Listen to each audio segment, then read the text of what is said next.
জৈনব সাহাবী আমার নবীর দরবারে এসে বলে, ওগো আল্লাহর নবী,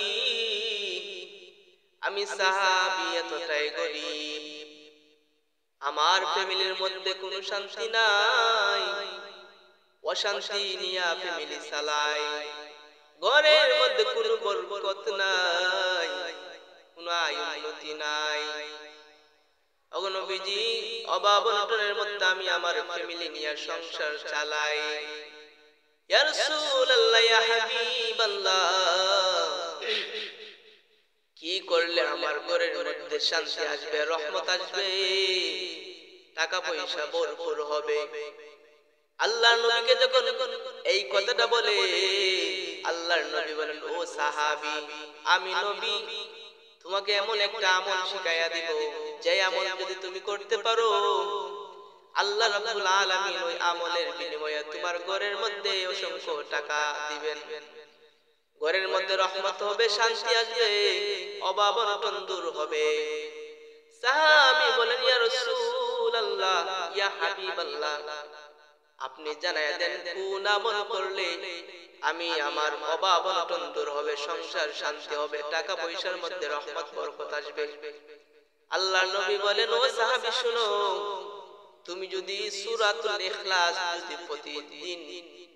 যদি সূরা ইখলাস প্রতিদিন পবিত্র অবস্থায় যদি তুমি পড়তে পারো, ঘরে ঢোকার সময় যদি সূরা ইখলাসটা পড়ে তুমি ঘরে ঢুকো, আবার বাহির হওয়ার সময় যদি সূরা ইখলাসটা পড়ে বাহির হও, ওই আমলটা যদি তুমি করতে পারো, আল্লাহ রাব্বুল আলামিন তোমাকে ওই সূরার ইখলাসের বিনিময়ে তোমাকে অভাব অনটন দূর করে দিবে, টাকা পয়সার মধ্যে বরকত দিবে।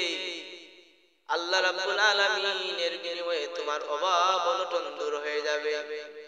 সাহাবী আল্লাহর নবীর কথা শুনে শুনে যখন সূরা ইখলাসটা আমল করতে লাগলো, এক পর্যায়ে সাহাবী গরীব থেকে ধনী হয়ে গেল। যে সাহাবী নবীজির দরবারে প্রতিদিন আসতো, কিন্তু ওই আমলটা করার কারণে এত সম্পদ বেড়ে গেল, নবীজির সাথে যোগাযোগ করতে পারে না সম্পদের কারণে। হঠাৎ একদিন নবীজির সঙ্গে দেখা, আমার নবী বলেন, ও সাহাবী, তোমার কি অবস্থা, কেমন আছে এখন?